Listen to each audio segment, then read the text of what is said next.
How's your victory garden growing? Come check out this really amazing backyard victory garden in Washington.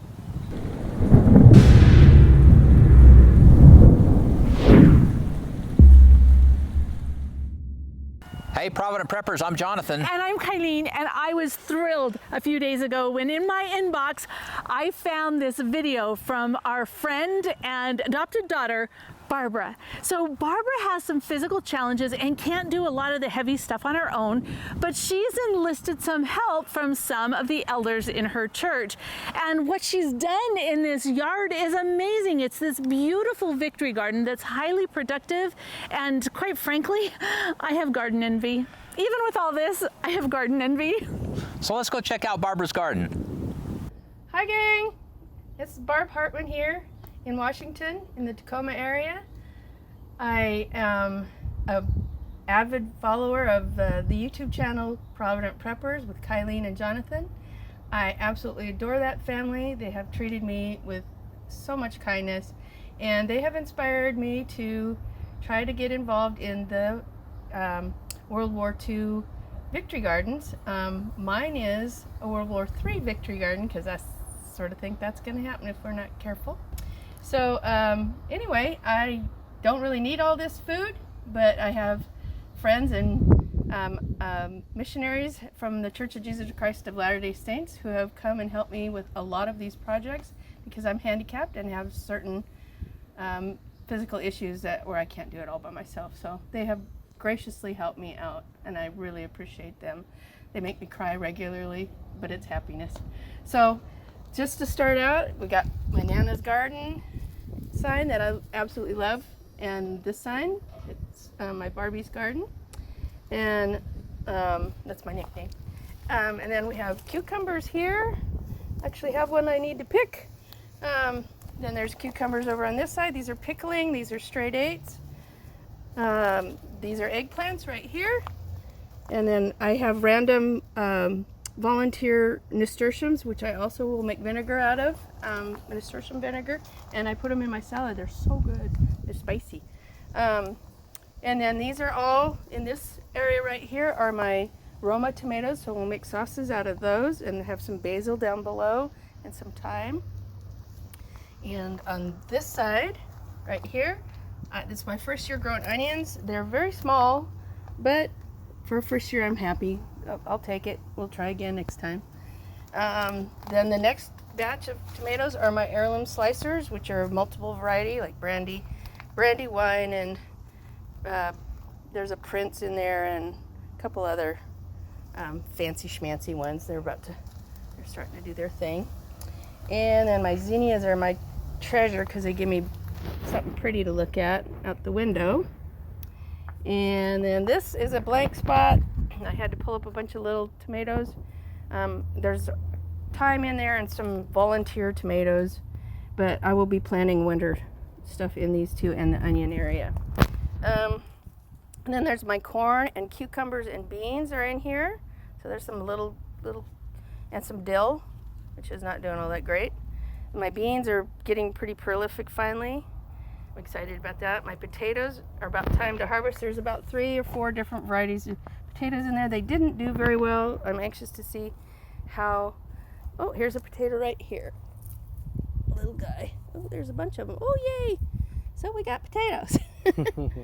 And then there's a volunteer in that bag, and there's volunteer back in the box. Okay, let's do that, huh? Okay, in this section, these are my cantaloupe. I'm real excited about these. This is like the 14th time I've tried to grow cantaloupe in Washington State, which is really not smart. But I bought that sign, and it's working. So I guess you have to just get nasty with it. And then there's cantaloupe and blackberries in that one. This is Hubbard squash. I won't tell you all my squashes because they're everywhere. A lot of them are volunteers. Then over here is part of two of my 3 sisters.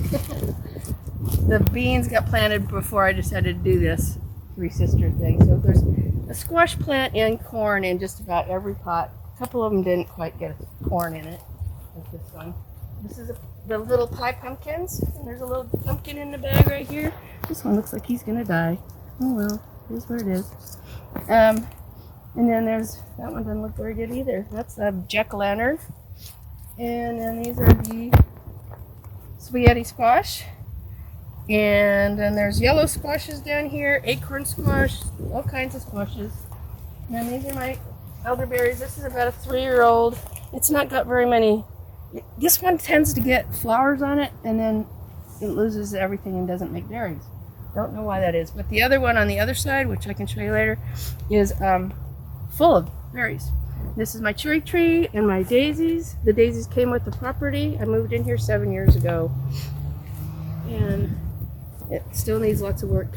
I don't know if you can see, there's lots of work to be done. Over here are blueberries and cucumbers. These are cucumbers, and they're lemon cucumbers. And these are blueberries, and they're all through here. This is the baby one I planted. This, I put this in here because the crows kept coming and putting mouse parts and pieces in here to clean them, and then they'd leave them there, and it was gross. And I'd have to wash it out every day. So I put these in there. It's working. And rosemary and more blueberries. And this is called an aronia berry. They're just about ripe. Those are medicinal. There's a couple of them around here. And I have a lot of comfrey under each and every fruit tree because they like it. And I can drop or chop and drop that for fertilizer and mulch. And here is my other elderberry. So there's a lot more berries on this one. So I just gotta wait for them to get ripe. And that's my peach tree over there. And this is my scarlet runner beans, which aren't very healthy. I don't know what's wrong with them. These are blackberries in here. And this arbor, the missionaries helped me add on to this little black one that's in the center.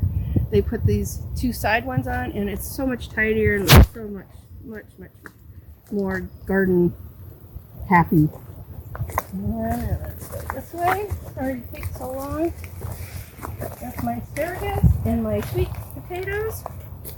Right there and there. And there's some parsley in there. This is a pear tomato. This is a random potato. These are my brassicas, and the elders helped build these beds for me and those arches above. Oh, if you can see the arches up there, those are my green beans and cucumbers on the other side. And on this side, or this arch, along with spider webs, is peas. Two different varieties of peas. Which one side is done, and I got to replant. These I'm letting go to seed. That's just mustard greens. And I pulled up today the arugula seed, so that's just empty. And this is Swiss chard. And these are currants. And this is rhubarb right here. And this is lemongrass, lime mint. And I grow this, I let this stuff, these are weeds to most people. It's called wild lettuce. I'm letting it grow so that I can make addictive-free morphine. I can't take morphine, and I'm in a lot of pain all the time, so we're going to give it a try. See if it works. If it doesn't, then I'll be in the hospital. And then I have echinacea and strawberries. And there was delphinium. He's kind of dead now. Then we have this greenhouse right here that the elders made for me. I just love this thing so much. And inside, if you want to take a quick look, there's all kinds of sorts of peppers. And they were kind of crowded in there, but I was going to move them out when the weather got better. We had a late start. But they like it, so I'm leaving them alone. I don't want to mess with progress. This is horseradish. This is salad burnet. This is raspberries. These 2 little plants here are a miniature raspberry. And this is an Italian miniature tomato. This is a weed. That's kiwi, both male and female, and we've got it training so that it'll look cottagey. And then I added some flowers this year. I'm usually not a flower kind of person, but I like it. Green is not the only color. So we have figs, also strawberries in my green stock. This is inspired by your group at Provident Prepper for the, I think they call it longevity spinach. It looks different than yours in your video though, so, but that's what the stick said on it, so I got it. And lettuces and bok choy, and then I've got, if you want to go over there, the elders built me a a grape arbor back there where I keep my barrels. And there's going to be purple seedless and green seedless on both ends. They're just kind of small right now. And artichokes. And then there's herbs and chives, more artichokes, mint. And then this is lemon balm, and this sucker gets huge. And then this is a lime. And this is a camellia, and that's a lemon. And that's bad. It's bok choy. And then this is chamomile and lettuces and onions. And then back here is another artichoke with the top on it. And then there's oh, it's curling. It doesn't like the heat. That's a grapefruit. And then another artichoke and an olive and an orange. And back there is catnip, chives, and passion fruit, which will eventually get big enough to run along this fencing that they put up for me on my new fence. So then over here is just another one of these that I've kind of let go. Obviously everything's bolted except for these. I kind of tried to stay on top of those, but and this lettuce is going crazy too. But the beets didn't make it. I've never been able to grow a beet. Any advice is wonderful, and it got powdery mildew really bad. And I'm drying seeds here. I had to put my dehydrators up because it was too much sun. I didn't want them to melt in the sun. So they're up there, but I usually keep them down here. And then the last thing I wanted to show you is this. And this is these little tiny gherkins or whatever they're called. They have little tiny guys on there. And there's some cilantro, which is going to be coriander or something, and more lemon cucumbers. And that is it. And I want to tell you again, thank you, and hope my friends can see this, and thank the church for letting me have the missionaries help out over here. It's been a great blessing to me, and thanks. And hi to my Casey. Thank you. Thanks, Barb. That was really awesome. Everybody needs an adopted daughter like Barbara in the family, because that was some great work. Now, let's talk about some of the successes and failures that we've had this year. So for us, this has been a very not typical gardening year. In fact, at the beginning of the year, we had tomatoes planted in these tomato cages, and the late frost killed them. And it was really sad for us. But I decided, okay, I'm just going to plant some pumpkin in there and see how the squash do on the tomato cages. And check it out. I know they're getting some powdery mildew. We'll just ignore that for now. But the size of that pumpkin is awesome. Now for the question of the day. What successes and failures have you had in your victory garden this year? Comment below. And thanks for being part of the solution.